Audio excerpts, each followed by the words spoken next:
नमस्कार। देसी खबर वाला झारखंड की रोजाना की खास कार्यक्रम खबर दिन भर में आपका स्वागत है।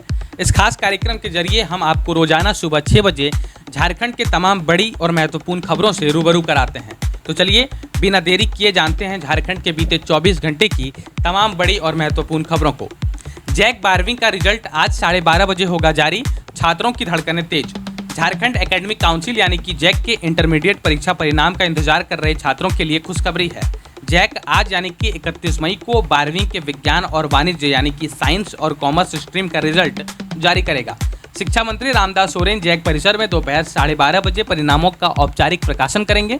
लाखों छात्र बेसब्री से अपने नतीजे का इंतजार कर रहे हैं और अब उनका यह इंतजार खत्म होने जा रहा है। रिजल्ट घोषित होने के बाद jackresults.com वेबसाइट पर अपना परिणाम देख सकते हैं। उम्मीद की जा रही है कि इस बार राज्य को कई होनहार टॉपर मिलेंगे। इससे पहले मैट्रिक परीक्षा में गढ़वा की गीतांजलि ने स्टेट टॉप कर मिसाल पेश की थी। वह हजारीबाग की इंदिरा गांधी आवासीय बालिका विद्यालय की छात्रा है। ईडी के डिप्टी डायरेक्टर चिंतन रघुवंशी रिश्वत लेते रंगे हाथ गिरफ्तार। देश की शीर्ष आर्थिक जांच एजेंसी प्रवर्तन निदेशालय यानी कि ईडी के डिप्टी डायरेक्टर चिंतन रघुवंशी को केंद्रीय जांच ब्यूरो यानी कि सीबीआई ने 20 लाख रुपए की रिश्वत लेते हुए भुवनेश्वर में रंगे हाथ गिरफ्तार किया है। आरोप है कि रघुवंशी ने एक कारोबारी से मनी लॉन्ड्रिंग केस सेटल करने के लिए 5 करोड़ रुपए की मांग की थी, जो बाद में घटाकर 2 करोड़ कर दी गई। यह गिरफ्तारी उस वक्त हुई जब रघुवंशी ईडी की टीम के साथ एक सर्च ऑपरेशन में शामिल थे। चिंतन रघुवंशी भारतीय राजस्व सेवा यानी कि IRS के अधिकारी हैं। सीबीआई को मिली शिकायत के आधार पर पहले ट्रैप योजना बनाई गई और फिर कार्रवाई कर उन्हें पकड़ा गया। इस घटना ने ईडी की साख पर सवाल खड़े कर दिए हैं और यह दर्शाता है कि भ्रष्टाचार की जड़ें अब जांच एजेंसी तक भी पहुंच चुकी है। मुख्यमंत्री मैया सम्मान योजना के तहत महिलाओं को मिली पहली किस्त, मई की राशि पर सस्पेंस। मुख्यमंत्री मैया सम्मान योजना के लाभुकों के खाते में अप्रैल माह की 2500 रुपए की किस्त ट्रांसफर होनी शुरू हो गई है। हालांकि पहले अनुमान लगाया जा रहा था कि अप्रैल और मई दोनों माह की राशि एक साथ दी जाएगी, लेकिन फिलहाल सिर्फ अप्रैल की ही किस्त भेजी गई है। महिला बाल विकास एवं सामाजिक सुरक्षा विभाग ने 13 मई को 9,609 करोड़ रुपए जिले कोष में ट्रांसफर किए थे। तब उम्मीद थी कि प्रत्येक महिला को 5,000 की 2 किस्तें मिलेंगी। हालांकि विभाग ने स्पष्ट निर्देश दिए थे कि भुगतान सिर्फ उन्हीं खातों में किया जाए जिनकी जानकारी पूरी तरह सही हो। इस बार भी 15 तारीख की निर्धारित डेडलाइन पूरी नहीं हो सकी।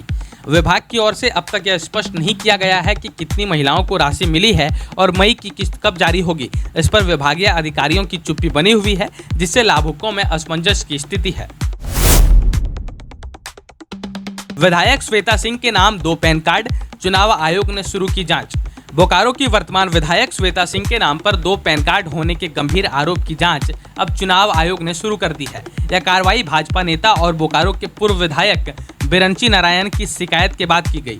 उन्होंने राज्य के मुख्य निर्वाचन पदाधिकारी को एक लिखित शिकायत सौंपी थी। शिकायत में दावा किया गया कि श्वेता सिंह के नाम से 2 पैन कार्ड जारी हुए हैं। पहला पैन कार्ड रामगढ़ से जुड़ा है, जिसमें पिता के नाम की जगह संग्राम सिंह दर्ज है, जो उनके पति हैं। वहीं दूसरा पैन कार्ड गुड़गांव से जारी हुआ है, जिसमें पिता का नाम दिनेश सिंह लिखा गया है।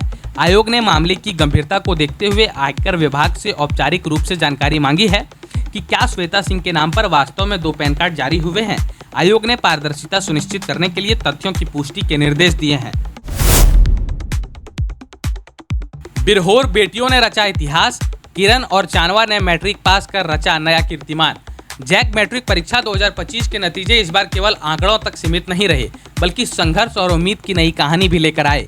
हजारीबाग के चौपारण प्रखंड स्थित वनांचल गांव जमनिया तियरी की बिरहोर जनजाति की 2 बेटियां किरण कुमारी और चानवा कुमारी ने इतिहास रच दिया है।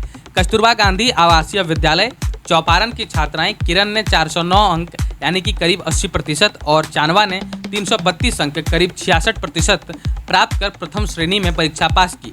यह पहली बार है जब बिरहोर समुदाय की बेटियों ने मैट्रिक परीक्षा सफलतापूर्वक पास की हो। इनकी सफलता सिर्फ एक परीक्षा पास करने की नहीं, बल्कि सामाजिक बेड़ियों को तोड़ने और नई राह खोलने की प्रतीक है। गांव में जश्न का माहौल है। एक बुजुर्ग ने कहा, अब हम भी सपने देखने लगे हैं। किरण और चानवा अब एक उम्मीद है जो बताती है कि शिक्षा से हर दीवार गिराई जा सकती है। राज्यसभा सांसद दीपक प्रकाश ने क्रिकेटर वैभव सूर्यवंशी से की मुलाकात, दी शुभकामनाएं। राज्यसभा सांसद और बिहार भाजपा के चुनाव से प्रभारी दीपक प्रकाश ने पटना में युवा क्रिकेटर वैभव सूर्यवंशी से मुलाकात की। इस मुलाकात की तस्वीर साझा करते हुए उन्होंने लिखा, इतनी छोटी उम्र में 35 गेंदों में शतक लगाकर पूरे देश में प्रसिद्ध होने वाले बिहार के लाल वैभव सूर्यवंशी से मुलाकात कर उनके खेल की सराहना की और उज्जवल भविष्य की शुभकामनाएं दी। बता दें कि समस्तीपुर निवासी वैभव सूर्यवंशी ने हाल ही में आईपीएल में राजस्थान रॉयल्स की ओर से खेलते हुए धमाकेदार प्रदर्शन किया। अपने डेब्यू मैच में ही पहली गेंद पर छक्का लगाने के बाद अगले ही मैच में उन्होंने मात्र 35 गेंदों में शतक जड़कर क्रिकेट जगत में सनसनी मचा दी थी। उनकी इस सफलता ने न सिर्फ बिहार का नाम रोशन किया बल्कि युवा खिलाड़ियों के लिए एक नई प्रेरणा का स्रोत भी बना। दीपक प्रकाश की यह मुलाकात बिहार के युवाओं को प्रोत्साहित करने की दिशा में एक सकारात्मक संकेत माना जा रहा है। मैया सम्मान योजना में फर्जीवाड़ा, बोकारो के गोमिया प्रखंड में 20 फर्जी अल्पसंख्यक पकड़ाए। बोकारो के गोमिया प्रखंड से मैया सम्मान योजना में गंभीर गड़बड़ी सामने आई है। पचमो पंचायत में एक भी अल्पसंख्यक परिवार नहीं होने के बावजूद 20 लोगों ने खुद को अल्पसंख्यक बताकर योजना का लाभ लेने की कोशिश की। विभागीय जांच में यह फर्जीवाड़ा उजागर हुआ। जैसे ही मामला सामने आया, प्रखंड प्रशासन ने पंचायत सचिव को जांच का निर्देश दिया। सभी फर्जी लाभुकों को सूची से हटा दिया गया है। लोधी पंचायत में एक पारा शिक्षक की पत्नी को भी गलत तरीके से योजना का लाभ लेते पाया गया, उससे राशि वसूल कर ली गई है। बीडीओ महादेव कुमार महतो ने बताया कि गोमिया के 36 पंचायतों में लगभग 41,000 लाभुक चिन्हित किए गए, जिनकी जांच आधार, राशन कार्ड और बैंक डिटेल्स के जरिए की जा रही है। उन्होंने स्पष्ट किया कि सरकारी वेतन या मानदेय पाने वाले परिवार इस योजना के पात्र नहीं हैं। फर्जी लाभुकों की सूची संबंधित विभागों को भेजी जा रही है और आवश्यक विभागीय कार्रवाई की जाएगी। मंत्री हफीजुल हसन की पीएचडी डिग्री विवाद में मामला सीबीआई को सौंपा गया। झारखंड सरकार में मंत्री हफीजुल हसन की पीएचडी डिग्री की वैधता को लेकर बड़ा विवाद खड़ा हो गया है। विपक्ष ने डिग्री को फर्जी बताते हुए गंभीर आरोप लगाए हैं। नेता प्रतिपक्ष बाबूलाल मरांडी ने 3 मई को एनआईए को पत्र लिखकर बताया कि मंत्री ने जिस संस्था से पीएचडी ली है वह न तो यूजीसी से मान्यता प्राप्त है और न ही किसी राज्य सरकार से। यह संस्था भारत वर्चुअल ओपन यूनिवर्सिटी नाम से चल रही है, जिसका पाकिस्तान से संदिग्ध संबंध बताया जा रहा है। एनआईए की डीआईजी जया रॉय ने इस मामले को गंभीरता से लेते हुए बाबूलाल मरांडी के पत्र को सीबीआई डायरेक्टर को भेज दिया है ताकि जांच की जा सके। बीजेपी ने इस मुद्दे को राष्ट्रीय सुरक्षा से जुड़ा बताते हुए जांच की मांग की है। मंत्री हफीजुल हसन ने अब तक इस विवाद पर कोई प्रतिक्रिया नहीं दी है। बताया जा रहा है कि मंत्री ने डिग्री से जुड़े सोशल मीडिया पोस्ट भी हटा दिए हैं और संबंधित यूनिवर्सिटी की वेबसाइट भी 30 अप्रैल से बंद है। खबरों का सिलसिला यहाँ समाप्त होता है। झारखंड से जुड़ी और भी महत्वपूर्ण खबरों को देखने के लिए जुड़े रहिए देसी खबर वाला झारखंड के साथ और रोजाना सुबह 6 बजे देखते रहिए खबर दिन भर, क्योंकि यहाँ पर आपको मिलता है झारखंड के दिन भर की महत्वपूर्ण खबरें एक साथ एक ही वीडियो में।